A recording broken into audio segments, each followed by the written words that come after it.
what was I saying? We're back on. We're talking about Stuart Redford. Rosenberg. So he has this up on a box, and then I remember this went on for a long time. No, crook your right knee. Now get him a box. Get him a box. Okay, put your left foot on the box, then put the other foot on this other box, and then get your shoulder right here. No, a little to the left. Okay, now you move in here to the other two guys.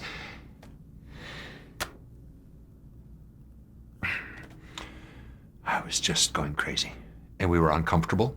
The position was uncomfortable, and I thought, what is the man doing? Why is he doing this? He was getting some composition shot in his mind, and I thought, where's the producer? I wish Buzz Berger was usually on the spot. Somebody should stop this. Driving us crazy. The other guys were grumbling. We couldn't say anything, and it was very uncomfortable. It was hot, and the position was literally uncomfortable. I was getting a cramp, and I said, what is this for? You know, I'd done enough film work, a few things already, and I knew, you don't have to be that smart. It's not esoteric.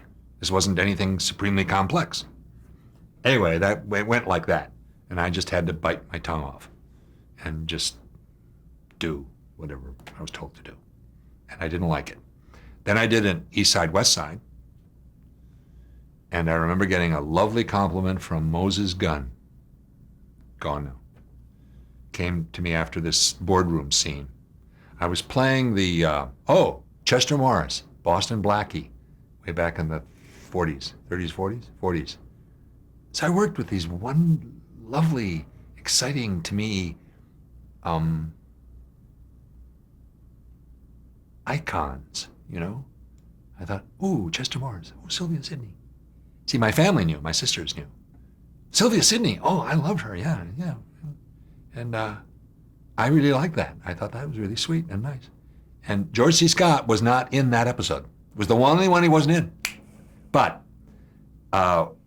it was Boston Blackie. It was Chester Morris and Moses Gunn and, another fella. Oh, darn. Anyway, and I was Chester Morris's future son-in-law, I think, and I was the big mouth at this firm, the honest one at the firm, who wouldn't let the big older guys get away with it. And so I had this nervous scene, which I was going to stand up to them and risk everything. An impassioned speech at the end of a table. And I thought I was pretty good. And they said, cut, print, and I almost got applause. I remember the first time I got actual loud applause. It was on a Perry Mason, after one of those breakup scenes when he nails you. And you, and I went crazy. And I said, oh, that's easy for me to do. I had to poo-poo, I had to minimize it. I said, rage, oh, that's simple for me. Funny thing is, I get known around the world for playing this controlled guy. I said, that's not what I am at all. That's acting. That's really acting. Anyway, even my big brother Angelo, 9 years older, said, I think he's particularly good in this role. And someone said, why? As the captain, he said, because he plays an Italian who's cool, calm, and collected, and no Italian's that. I said, that was brilliant. That's my bright brother. He says very simply, in his simple terms, the absolute truth. I said, that was a nice compliment, He knows I'm not like that. And that I wasn't born in the three-piece suit, and I don't sit still and stand still and don't just gesticulate and wrinkle up my face. And I said, that was that captain, and that's what he had to do, and so that's how I was. So I did the East Side, West Side, and Moses Gunn came over and said something very sweet, and I knew who he was, and I was very pleased. And the old timer, when an old timer pats you on the shoulder and says, that's good. I was thrilled. I didn't take any of that lightly. Here I am talking about it all these 41 years later. So, and I did a little thing called, and minimized it.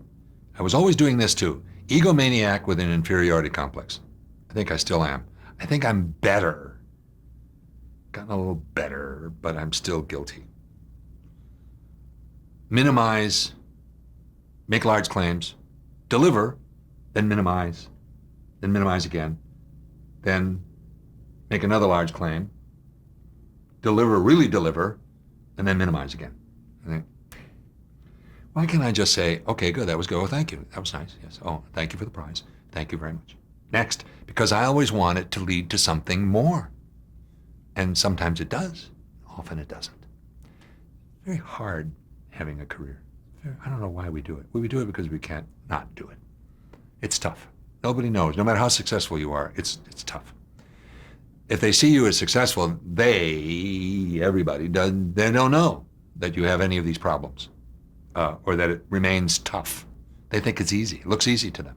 They go, oh, all that money. I say, what all that money? I didn't make the kind of money that I make it now. Anyway, so East Side, West Side. This Sunday morning thing, Look Up and Live.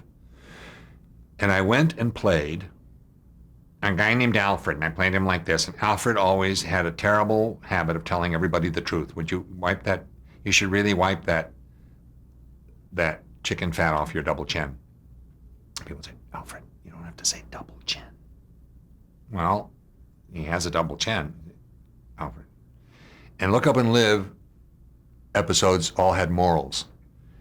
But there I was with Marion Seldes, Seda Thompson, and a guy who was very well known at the time, I can't think of his name now, on a soap opera for 20 years, a good actor. And I was in this illustrious company doing this Sunday morning show. Again, I was happy to be working, but disgruntled. Thinking, well, Stark used to say to me, what do you think you are? You should be you want to be a star or an actor? I said, why can't I be both? You know, terrible. He should have smacked me harder. He didn't. Anyway, it wasn't his job.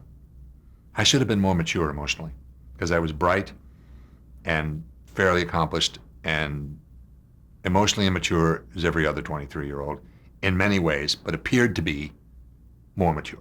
Now, in the 60s, were you typecast, or was there a... No, let's go over what I just said. The naval captain, supposed to be 52, guy in charge, 2 double episode. Even that job, I tried to screw up. I mean, before I got that job, I'll tell you a great story about Jane Dacey, you know, the famous agent.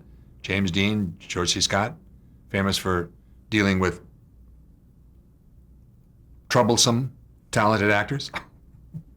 She wasn't my agent, but she was casting the Flipper. So I played that guy. Then I played the shy but eventually ultimately assertive, emotional future son-in-law of what's his name?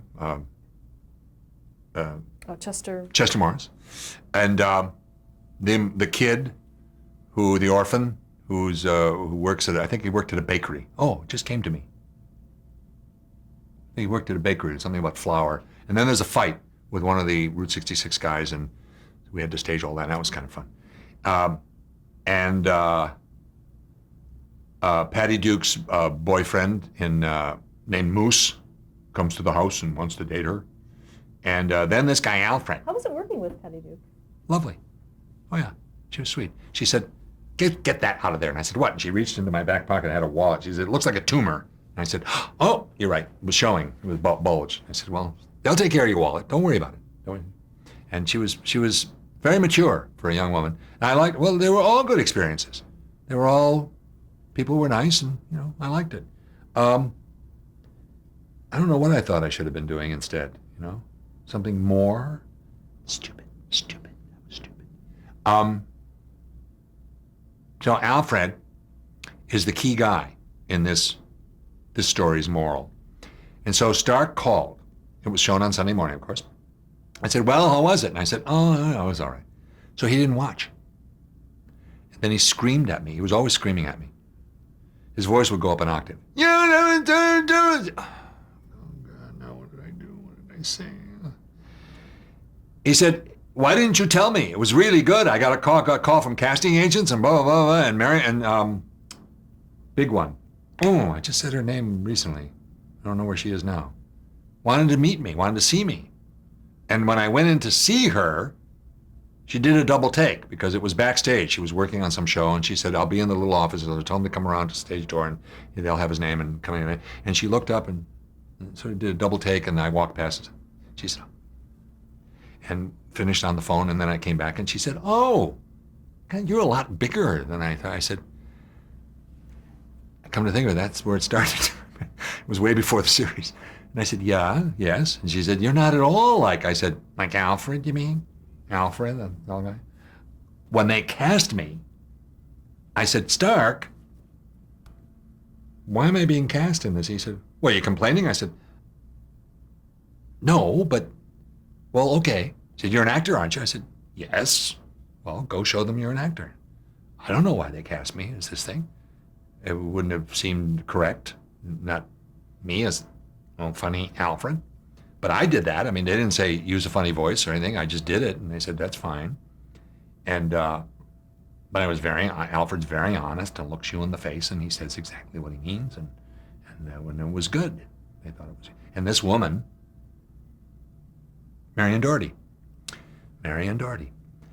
and was now even more impressed because I wasn't at all the guy she thought she'd seen. She thought she'd seen something good, but she didn't know really what she was seeing. I said, I've had a whole career like that, you know. They think I'm that quiet guy with a three-piece suit, and then they find out, and then I do a Touch of the Poet in Boston and get this raving headline of this crazy, manic, crazed, alcoholic character whom nobody could play, according to Eugene O'Neill, not even Olivier or Spencer Tracy, and this local, regional, regarded, highly respected critic, Kevin Kelly, goes crazy and says, well, go see Mr. Travanti. And nothing else comes of that. You know, I've had these ridiculous successes and disappointments. So, like so many others, I hasten to add. You're not the only one, Dan, I know. Talk about, you did a part in Lost in Space. Lost in Space, that's become a cult favorite. You know, I have my little cult following. Many people in TV do. Not like the Star Trek people, but not nearly. But yeah, I didn't know that till I began getting these letters saying, we remember you from Lost in Space. And I was in a fright wig down to here and silver lame pants. And I basically played Marlon Brando on a motorcycle who zapped in and zapped out. And I was resentful of that too. It was Hollywood. But I did it, you know. I did it. When I got there, I did it. And yes, I played, so I wasn't typed at all. I was an actor. I remember at one point, remember when Gunsmoke was canceled? And I said, oh no! The word was, if you didn't do a Gunsmoke, you weren't going anywhere. Because anybody who was anybody, after what, 22 years, did a Gunsmoke eventually, and then became a star. Maybe, like Burt Reynolds, Robert Redford, whole bunch of people. If you didn't do a Gunsmoke, and I said, no, it's gone. Nobody ever cast me in a Western. And I got a call. I was with William Morris at the time. And the young, you know, you have these anonymous agents. You don't know who they are. You have one guy you start with, or a woman, and that's the one you talk to most frequently. And then you have these other voices calling you. What happened to Stark? Died. Oh, he died. He dropped me. That's the letter I kept. He said, you know, I've been devoted to you, and I am to all my clients, and blah blah blah. And I've tried my best, and all you do is complain. Blah blah blah. You know, he did say something about being late, which always irritated me because I'm never late. And I said, why did he say that? And obviously it was typed passionately and frantically, and he couldn't wait to give it to me. And he delivered it because there was no. I noticed only a long time later there was no postmark. And I said, what? So I drove him crazy because of these various incidents. The one with Jane Dacey. And I got the role anyway. I got cast later in a double episode, but I told her I didn't want to read, and I said, don't tell Stark. And I was so upset. And she ended up apologizing for casting Flipper. Because she was a famous agent and knew it. And she was moving into this apartment, and she had a secretary who got very nervous when she said, are you ready to read for me? And I said, not really. I don't want. Well, what's the matter? I said, well, I don't want to waste your time, and this is terrible. I don't. Please don't tell Stark.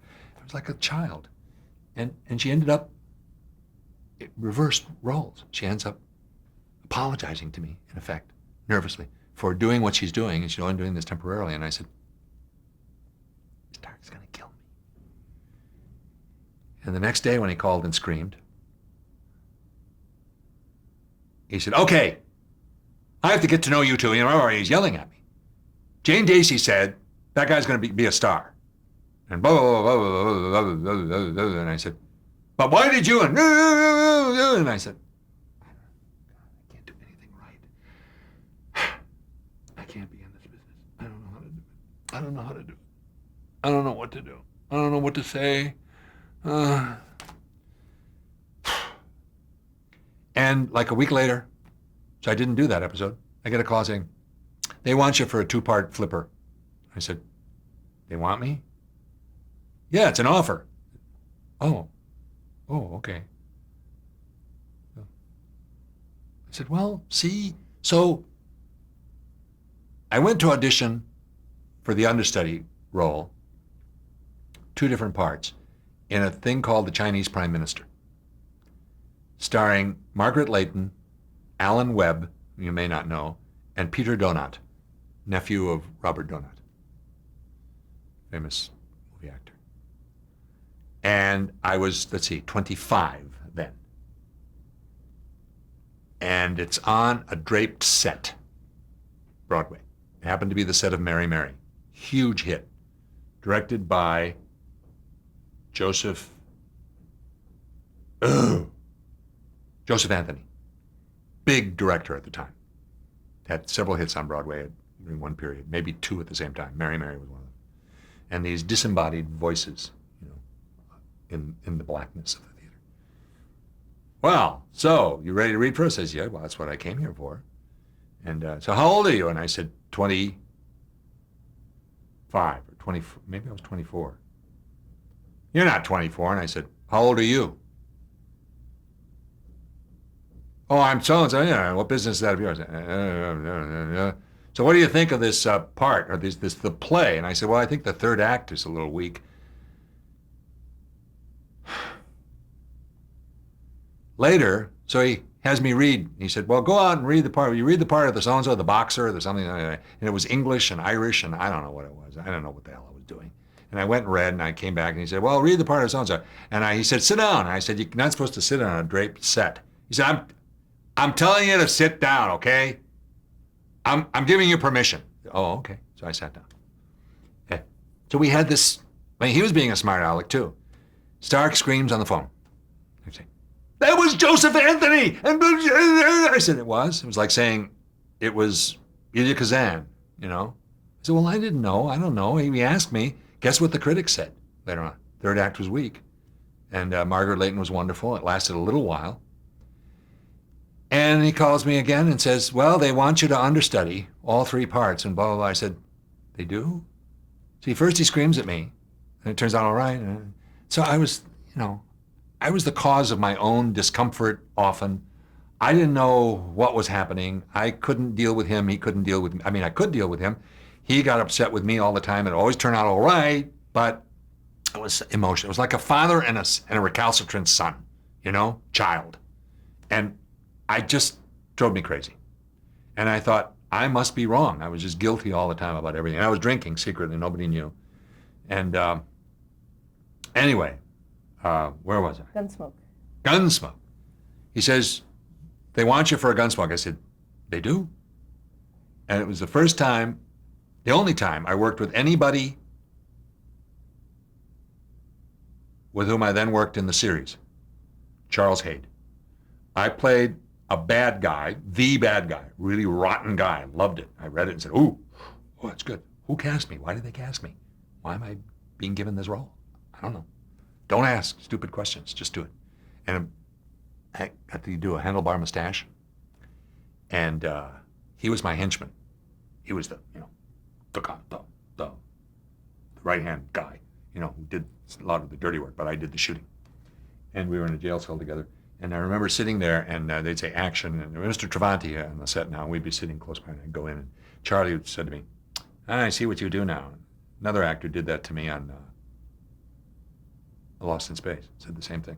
He said, yeah, you just sit there, and you're talking to everybody, and all of a sudden they say Travanti, you go out, and they say action, and the light goes on. I said, oh, really? Is that what I do, Charlie? Charlie likes evaluating people. And Charlie has a real gift for improvisational acting, and acting that sounds like improv. In fact, he would be a naughty boy sometimes and start to do his own thing, and Stephen would say, Charlie, if I thought it was better than what we'd written, I'd let you do it, but it's not. So just do what I wrote. And they're good friends. I admire Charlie and all my company. I have great admiration for all of them and gratitude that we did what we did. They bring tears to my eyes still. You know, you see them, don't see them for 8 years, and then suddenly one of them's there, and I cry. I want to cry. So even talking about it. So Charlie, and it was a good episode. It was really good. And I said, well, okay. Oh, whew, I did a Gunsmoke, so maybe I'll make it someday. That's 1970. I can come close. 74 or 5. Still 5 years to the first meeting for the series, and 6 years, 5.5 years till it actually gets on the air. And a few weeks later, I get another call, another agent's voice. They want you for a Gunsmoke. I said, oh, I just did one. I know. I said, oh, but same season. He said, no. Oh, there was such loud complaints when they canceled it that they had to rescind the decision. So they were quickly shooting episodes very fast to go into the next season before they would be canceled. So they had been resurrected. That's how I got to do the first one. And then, so I went from none to 2. I said, oh, is that a sign? Is that an omen from like the cosmos, the gods? You know, is this a vote of confidence from the cosmos? Really? You know, I thought, none, oh dear, oh darn, 2, 1, and then 2. So I did, and this one I played the screw-up future son-in-law of Lee J. Cobb, who was Darling, and it was Julie Cobb, his daughter, played my fiance.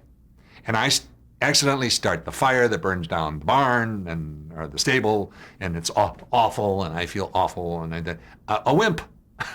I went from the real stone cold killer to the wimp. So I've always been an actor. You did the Bob Newhart show. You did an episode. Leading man. I used to hate that. I'd say, Stark, why do I have to? I'm not a leading man. I'm an actor. He said, well, you're a leading man. I said, I'm an actor. I want a category that says actor. Well, they'll know you're an actor. Don't they know you're an actor? I said, well, I hope so. I'm an actor, damn it. I'm not a leading man. I was never an 8x10 glossy and never going to be. And they're not going to hire me for my looks. Well, you'd be surprised. I said, well, yeah, I would be. Anyway, yeah, Bob Newhart. Well, as myself. No, not the first one. That's right. The first one I did, some fans mentioned that one too. In one of the sessions, one of the patients. I got that by default. The guy who looked very like me. People said, take a look. Doesn't he look like you? And I said, oh yeah, he does. Get out of the business. Well, he started directing and doing other things. Noam Pitlick. Noam. And Noam played that character, found out. He wasn't available. So someone obviously saw a picture and said, oh, well, let's get him. So I did What that. about Newhart all those years later? What about Newhart? The show you appeared Oh, on then I Newhart. appeared as myself. Yeah, because we were next door on the soundstage. And I was nervous. I was suddenly nervous. I was never nervous in front of the camera. And I thought, why am I nervous? What's the matter with me? Oh, it's because I'm supposed to be somebody. Oh, God, I don't like this. I'm Daniel J. Travanti now, and they know it. And I also said, when I got there, I said to Bob and I think a couple of the others, they don't know who I am, do they? I said, what do you mean? We'd been on like a year or 2, and we were not highly rated. I don't know what Bochco told you. Well, he would tell the truth. We were never in the top 10. One summer, we hit it once, I think, reruns. We were almost never in the top 20. We were in the 20s. 22, 23, 24, 26, 24, 28, 22. In there, really. And I just read on a jacket, that's right. I actually bought, commercially, one of those slipcases with 3, I guess each one had 2 episodes, 6 episodes of Hill Street, because I didn't have them in my collection. Or I just saw it in an ad and thought, I really should have good copies. So I ordered them, and I think on the slipcase it said, the year the show reached its highest rating which was confirmed what I'd been saying. I said, oh, it's right here in print. I mean, I don't want people to think I'm exaggerating, or especially not that I have it wrong. I'd say, well, you know, I'm one of the inside guys, but I didn't actually monitor this, but I was well aware that we were never, people say, well, it's such a popular show. And I say, no, never.